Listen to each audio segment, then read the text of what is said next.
یعد جمیع الناس مولا لانہم، یہ قاری جو پسندیدہ ہوتا ہے اللہ کی نگاہ میں اپنی صفات کی بنا پر پسندیدہ ہوتا ہے کہ اس کے اندر ایسی صفات ہوتی ہے۔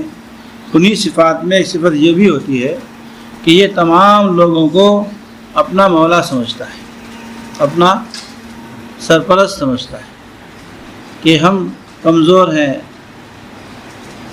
ہماری کوئی حیثیت نہیں ہے، جتنے لوگ دنیا میں ہیں سب ہم سے اچھے ہیں۔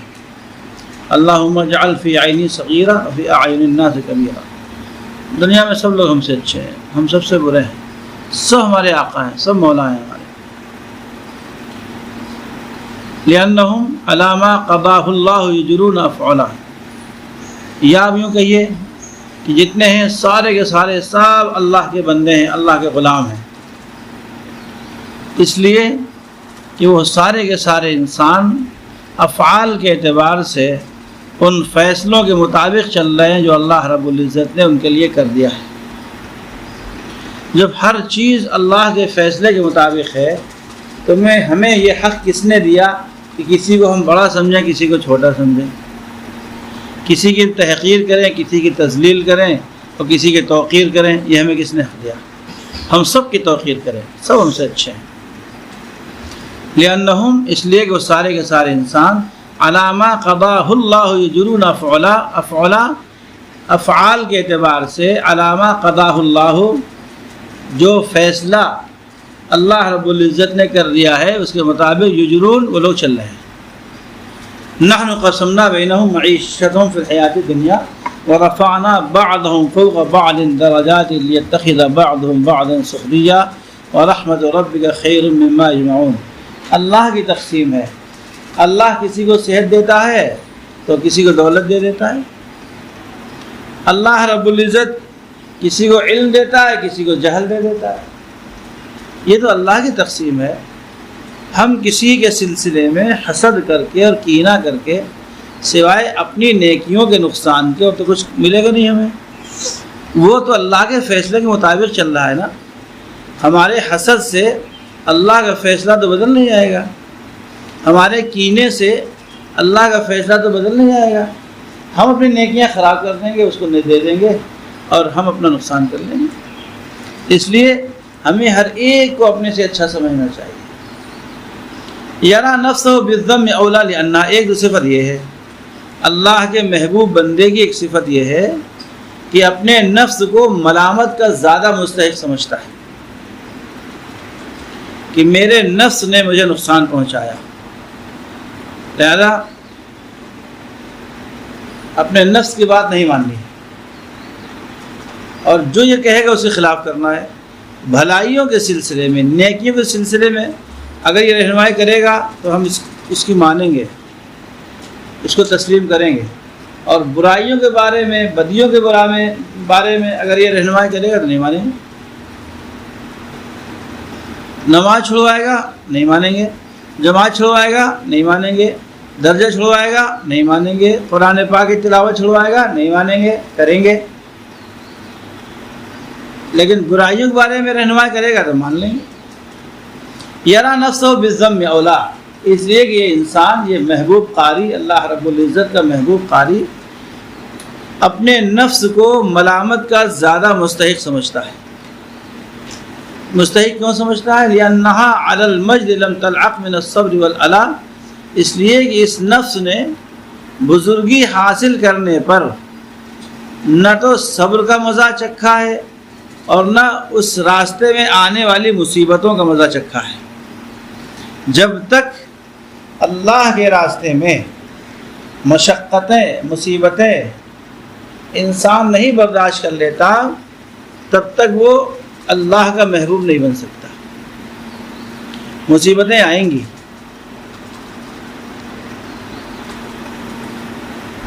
مختلف امراض کا شکار بھی ہو جاتا ہے بندہ، لیکن کبھی ایک حرف شکایت کا اپنی زبان پر نہیں لاتا۔ یہی اس کی اللہ کے نزدیک محبوبیت کی علامت ہے۔ اپنے نفس کو ملامت کا مستحق اس لیے سمجھتا ہے کہ اس نفس نے بزرگی حاصل کرنے پر یا نیکی حاصل کرنے پر نہ تو صبر کا مزہ چکھا ہے اور نہ مصیبتوں کا مزہ چکھا ہے، اس لیے نفس بہکا رہا ہے ہمیں۔ اگر مصیبتیں اس پر آ چکی ہوتی اور صبر کا مزہ مل چکا ہوتا تو مجھے نہیں بہکاتا یہ۔ ہم نے کوئی صبر نہیں کیا، کوئی مصیبت نہیں آئی میرے اوپر، صبر کرنے کی توفیق نہیں ہوئی۔ اب ایک نصیحت فرما رہے ہیں علامہ شاذلی رحمۃ اللہ علیہ، وَقَدْ قِيلَ كُنْ كَالْكَلْبِ يُقْصِيهِ أَهْلُهُ، یہ بھی فرمایا گیا آپ اس کتے کے مانند بن جائیے، اس کتے کے مانند ہو جائیے جس کا مالک اس کو دور کرتا ہے۔ وَمَا يَعْتَلِي فِي نُصْحِهِمْ، اور اپنے مالکان کی خیر خواہی میں یہ ذرہ برابر کوتاہی نہیں کرتا۔ متبذلہ درا حال ہے کہ اپنا سب کچھ قربان کر دینے والا ہوتا ہے، اپنی جان تک قربان کر دیتا ہے اپنے مالک کے لیے۔ کتے سے زیادہ وفادار مخلوق پیدا ہی نہیں ہوئی دنیا میں۔ آپ کے دروازے پر کتا آ جائے اور آپ اپنے کھانے میں جو چیزیں ویسٹ نکلتی ہیں، ہڈیاں ڈال دیجئے، روٹی کے ٹکڑے ڈال دیجئے، شوق سے کھائے گا اور آپ کے دروازے پہ بیٹھ جائے گا۔ اگر خدا نخواستہ کوئی دشمن آپ کو نقصان پہنچانا چاہے گا تو کتا پہلے اپنی جان دے دے گا، اس کے بعد آپ کو نقصان پہنچے گا۔ علامہ دميري رحمۃ اللہ علیہ نے بڑا عجیب واقعہ لکھا کتے کا۔ واقعہ لکھا کہ ایک شخص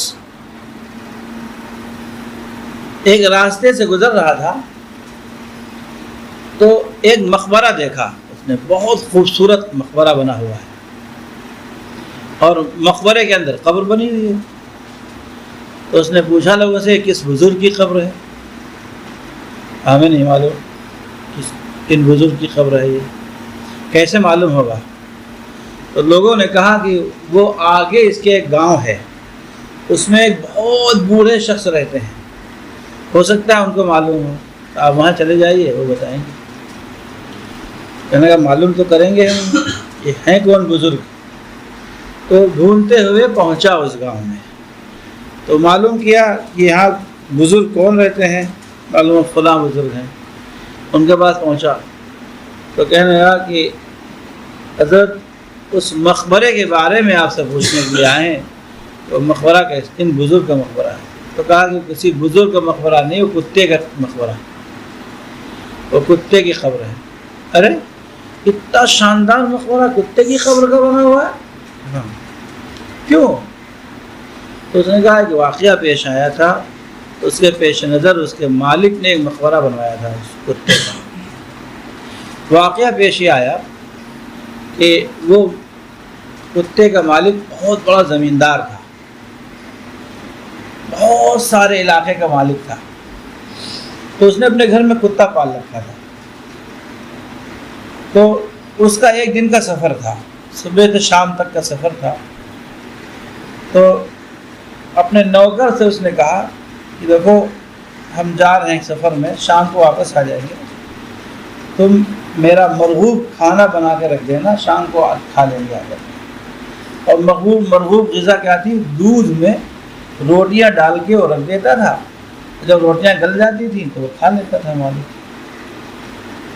تو یہ اسی گھر میں ایک نوکرانی بھی تھی اس کی، لیکن وہ گونگی تھی۔ نوکرانی کیا تھی؟ لے پالک تھی اس کی، اس کو پال رہا تھا، گونگی کہاں جائے بیچاری، تو اسی گھر میں رہتی تھی وہ چلا گیا اور اس کو زنجیر میں باندھ دیا کتے کو، اور نوکر سے کہا تم کھانا بنا کے رکھ کے چلے جانا، اور گونگی سے اشارے سے کہا تم گھر کی حفاظت کرنا۔ وہ نوکر اس نے کھانا بنایا، دودھ گرم کیا، پکا کر کے اس میں روٹی کے ٹکڑے ڈال کے رکھ دیا اس میں۔ کتا بندھا ہوا ہے، ایک سانپ آیا، خطرناک قسم کا ناگ آیا، اس نے دودھ پیا اور اپنا زہر چھوڑ گیا اس میں۔ کتا بھی دیکھ رہا ہے، نوکرانی بھی دیکھ رہی ہے۔ شام کو مالک جب آیا اس نے ڈھونڈا، وہ سانپ پی کر کے چلا گیا۔ جب وہ شام کو آیا اس نے ڈھونڈا، کھانا رکھا ہوا ہے۔ وہ جو گونگی تھی لڑکی وہ چلے گئی بیت الخلاء کے لیے، اس نے دیکھا نہیں، اس کو معلوم تھا کہ سانپ پی گیا ہے، جب آئیں گے تو ہم بتا دیں گے، ان کو ہٹا دیں گے۔ کتے نے چونکہ دیکھا تھا سانپ کو پیتے ہوئے تو وہ بہت زور سے بھونکا، ہو جب اس نے اٹھایا ہو پیالہ بہت زور سے بھونکا، تو اس نے سمجھا شاید کھانے کے لیے کہہ رہا ہے، تو اس نے تھوڑے سے روٹی کے ٹکڑے نکال کے کنارے رکھ دیا اور زنجیر کھول دی۔ اس نے چھوا نہیں، وہ اسی کی طرف بڑھ رہا تھا، اس پیالے کی طرف، بار بار بھونک رہا تھا، بار بار بھونک رہا تھا۔ یہ سمجھ نہیں پایا، اس نے جو پیالہ اب اس میں سے ٹکڑا کھانے کے لیے لیا، اس نے بہت زور چھلانگ لگائی اور چھلانگ لگا کے اس کا پیالہ نیچے گرا دیا۔ تو اس نے کتے کو مارا کہ میرا کھانا چھین لیا، اس نے مارا، اس کو ڈنڈوں سے مارا، اس پر کوئی فرق نہیں پڑا۔ پھر اس نے ذرا سا پیالے میں کچھ بچ گیا تھا تھوڑا سا، تو پھر اٹھایا اس نے پھر چھین کر کے جلدی سے پیالے میں جتنا تھا کھا لیا، اس کو کتے نے کھا لیا۔ اس یہ سمجھا شاید میرا کتا بہت بھوکا تھا، اس وجہ سے سب کھا گیا۔ اب جو زمین پر گرا ہوا وہ تو کھائے گا نہیں، یہ پیالے میں تھا یہی کھاتا، یہ پیالے والا کتا کھا گیا، اور بس 2 منٹ کے بعد تڑپنے لگا، تڑپ تڑپ کر کتا مر گیا۔ اب جو بیت الخلاء سے واپس آئی لڑکی، تو اس نے اس سے اشارے سے پوچھا یہ کیا ہوا؟ ہمارا کتا مر گیا تڑپ تڑپ کے، اور تڑپ بھی رہا ہے، وہ مر رہا ہے، تڑپ رہا ہے۔ اس لڑکی نے اشارے سے بتایا کہ ایک سانپ آیا تھا، اس نے اپنا زہر اس میں ڈال دیا، دودھ پی گیا تھا وہ، تو کتے نے آپ کی جان بچائی ہے۔ اس زمیندار نے اس کتے کی یادگار میں مقبرہ بنوایا۔ کتے سے زیادہ وفادار کوئی جانور نہیں ہے۔ وما یأتلی فی نصحہم، اور اپنے مالک کی خیر خواہی میں ذرہ برابر کوتاہی نہیں کرتا، غفلت نہیں برتتا۔ ہم لوگوں نے بچپن میں کتا پالا تھا، چھوٹا سا پلا تھا اتنا سا، اچھا لگا تو اس کو اٹھا لائے تھے۔ میری عمر اس وقت 7-8 سال کی تھی، اٹھا لائے، اس کو پالا، اور وہ بڑھتا رہا بڑھ کر معلوم نہیں کس نسل کا تھا، وہ پورا شیر بن گیا، وہ یہ لمبے لمبے بال اس کے، اللہ عالم کس نسل کا تھا وہ، اور بہت ہی وفادار، کبھی گھر کے اندر نہیں آتا تھا۔ ہمارا برآمدہ تھا، گھر کے باہر برآمدہ تھا، اس برآمدے میں ہمیشہ بیٹھتا تھا، رات وہیں گزارتا تھا، دن میں وہیں رہتا تھا۔ ہم لوگ اس کو بہت پیار کرتے تھے، کھانا دے دیتے تھے، کھانا کھا لیتا تھا، وہیں بیٹھتا تھا، لیکن دیکھنے والے کے لیے بالکل شیر تھا وہ، اس قدر رعب تھا اس کا۔ کوئی لوگوں نے آنا بند کر دیا تھا تو اس کو باندھ کے رکھتے تھے، زنجیریں باندھ دیا کرتے تھے۔ ہمارے گھر میں کچھ لوگوں نے پلان بنایا چوری کا، محلے ہی کے لوگ، حاسدین ہوتے ہیں نا، ہمارے والد صاحب کی ترقی نہیں دیکھی جا رہی تھی۔ ہمارے 2 شو روم تھے اس کے شوز کے، تو چوری کا پلان کیا ان لوگوں نے۔ ایک روز وہ آئے، اچھا رات میں ہم لوگ کھول دیتے تھے، دن میں زنجیر سے بندھا رہتا تھا، رات میں کھول دیتے۔ وہ جب آئے تو چڑھ بیٹھا ان کے اوپر، یہ بھاگے تو سوچا کہ اس کو تو مارنا ہے، تو دن کے کسی حصے میں چپکے سے آ کر کے اس کو زہر پلا دیں۔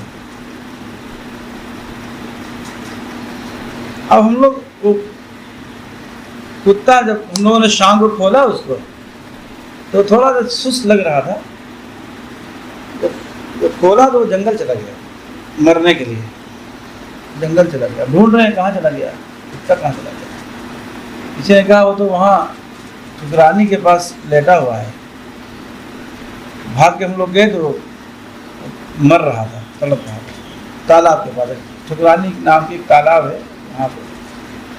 تو باغات میں، آم کے باغات میں ایک پتا ہوتا ہے پان کی طرح سے، بہت خودرو ہے، آم کے باغات میں زیادہ پیدا ہوتا ہے۔ کہتے ہیں کہ اس میں زہر ہوتا ہے، لوگ اس کو جانوروں کو پلاتے ہیں زہر مارنے کے لیے۔ تو پتے ہم لوگ توڑ کے لائے، اس کو پیس کر کے اس کا عرق نکالا، اس کے منہ میں ڈالا، بچ نہیں سکا، مر گیا۔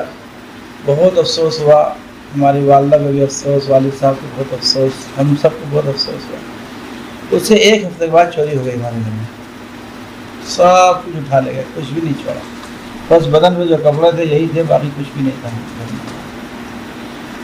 جو پکڑے گئے ہیں تو یہ راز کھلا، جو زہر ہم لوگوں نے زہر دیا تھا کتے کو، اس طرح سے۔ تو کتا آپ کے چند ٹکڑوں پر آپ کی جان بچانے میں اپنی جان قربان کر دیتا ہے۔ کتے میں ولی کامل کی 10 صفات بیان کی گئی۔ پھر راندہ درگاہ کیسے ہوا؟ اتفاق نہیں ہے، بس اس سے راندہ درگاہ ہوا، اتفاق نہیں، اس قوم میں اتفاق نہیں۔ کہیں باہر سے کتا آ جائے، محلے کے سب کتے دوڑ پڑتے اس کے اوپر ہیں، وہ بیچارہ بھاگنے مجبور ہوتا ہے۔ اتحاد نہیں ہے، اتحاد نہ ہونے کی وجہ سے اس کا نقصان ہوا۔ تو یہ بھی فرمایا گیا آپ اس کتے کے مانند ہو جائیے جس کا مالک اس کو دور کرنے کی کوشش کرتا ہے اور اپنے مالک کی خیر خواہی میں وہ ذرہ برابر کوتاہی نہیں کرتا، درا حال ہے کہ وہ اپنا سب کچھ قربان کر دینے والا ہوتا ہے۔ لعل الہ العرش یا اخوتی یقین، امید ہے کہ عرش کا معبود، اے میرے بھائیوں، بچا دے گا ہماری جماعت کو، یعنی قراء کی جماعت کو، اہل قرآن کی جماعت کو اللہ تعالیٰ بچا دے گا کل المکارہ، تمام تکلیف دہ چیزوں کو، ولا جو خوف زدہ کرنے والی ہوں گی، ان تمام چیزوں سے اللہ تعالیٰ ہماری جماعت کو بچا دے گا قرآن پاک کی خدمت کی بنا پر۔ قرآن کی تلاوت، قرآن پاک کی خدمت کی بنا پر اللہ تعالیٰ ہماری جماعت کو قیامت کے دن ان تمام تکلیفوں سے جو خوف زدہ کر دینے والی ہوں گی، اللہ ان سے بچا دے گا۔ وَيَجْعَلُنَا مِمَّنْ يَكُونُ كِتَابُهُ شَفِيعًا لَهُمْ، اور اللہ ہم سب کو اس جماعت میں بنا دے گا کہ جس جماعت کے لیے کتاب شفاعت کرنے والی ہوگی، اللہ اس جماعت میں شامل فرما دے گا ہم سب کو۔ اللہ تعالیٰ ہم سب کو اس جماعت میں شامل فرما دے گا کہ جس کے لیے قرآن پاک شفاعت کرنے والا ہوگا۔ کیوں؟ اذ ما نسوہ، اس لیے کہ انہوں نے قرآن پاک کو بھلایا نہیں تھا، قرآن پاک کی طرف سے غفلت نہیں برتی تھی، اس لیے قرآن پاک ان کے لیے شفاعت کرے گا۔ قرآن پاک کی طرف سے غفلت نہیں کی تھی کہ وہ فیم حلا، کہ وہ شکایت کرے اللہ تعالیٰ سے، شکایت نہیں کرے گا، کیونکہ ان لوگوں نے قرآن پاک کی خدمت میں کوئی کوتاہی نہیں کی ہوگی، اس لیے قرآن پاک اللہ تعالیٰ سے شفاعت کرے گا، شکایت نہیں کرے گا، سفارش کرے گا۔ اے اللہ، میرے دوست کو، میرے دوست نے دنیا میں میری میزبانی کی تھی، اے اللہ آج میں اس کا میزبان ہوں، یہ میرا مہمان ہے، اے اللہ میری میزبانی کا بھی حق ہے کہ میں اس کی میزبانی کروں۔ اللہ فرمائیں گے کیا کرنا چاہتے ہو؟ اے اللہ میرے اس دوست کو نور کا تاج پہنا دیجیے۔ اللہ فرشتوں سے اس کے دوست کو نور کا تاج پہنوا دیں گے۔ پھر کہے گا اے میرے پروردگار، میرے دوست کو نور کا لباس پہنا دیجیے۔ اللہ تعالیٰ اس کے دوست کو نور کا لباس پہنا دیں گے۔ پھر کہے گا اے میرے پروردگار، میرے دوست کو میرے ساتھ جنت میں بھیج دیجیے۔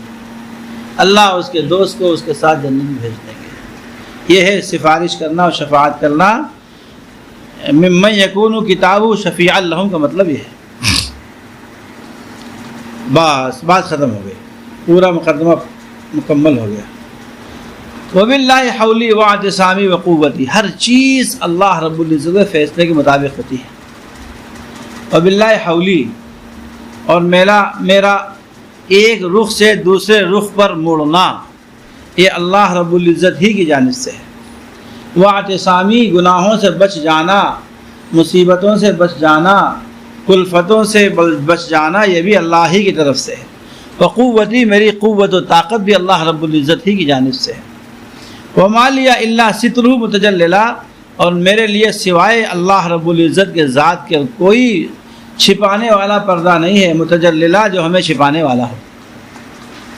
میرے گناہوں پہ پردہ ڈالنے والا صرف اللہ رب العزت کی ذات ہے، اللہ کے سوا کوئی ہماری برائیوں کو پردہ ڈالنے والا کوئی بھی نہیں ہوگا۔ اللہ رب العزت ارشاد فرماتے ہیں، حضور پاک علیہ الصلاۃ والسلام ارشاد فرماتے ہیں کہ جس نے دنیا میں کسی کی پردہ داری کی، جس نے دنیا میں کسی کے عیبوں کو چھپایا، اللہ تعالیٰ ساری مخلوق کے سامنے قیامت کے روز اس کے گناہوں کو چھپائیں گے۔ تو وما لیا، میرے لیے کوئی پردہ نہیں ہے سوائے اللہ رب العزت کی ذات کے، متجلل، اور وہی ہمیں پردے میں چھپانے والا ہے۔ فیا رب انت اللہ حسبی وعدتی، اے ہمارے پروردگار آپ میرے اللہ ہیں، حسبی میرا مال و اسباب ہے، حسبی میرے لیے کافی ہیں، وعدتی میرا مال و اسباب آپ ہی ہیں، سب کچھ آپ ہیں، علیہ اعتمادی، اے اللہ آپ ہی کے اوپر تو میرا بھروسہ ہے، ضارعاً، اے اللہ آپ ہی سے تو میں الحاح و زاری کرنے والا ہوں، متوکلہ، اور آپ ہی پر توکل کرنے والا ہوں۔ تو اب یہ کیوں کہا؟ کیونکہ آگے کتاب کو شروع کر رہے ہیں، اس لیے کہا اے اللہ ہم نے جو ارادہ کیا ہے اور جو قصد کیا ہے کتاب کو لکھنے کا، سب کچھ ہمارا آپ کی ذات سے وابستہ ہے، ہر چیز ہماری آپ کی ذات سے وابستہ ہے۔ اگر آپ چاہیں گے تو میری کتاب مکمل ہو جائے گی، آپ چاہیں گے تو نہیں ہوگی۔ اے اللہ ہم سب کچھ آپ کو اپنا مانتے ہوئے آپ سے درخواست کرتے ہیں کہ آپ میری کتاب کی تکمیل فرما دیجیے۔ اب یہ آپ کا مقدمہ پورا ہو گیا۔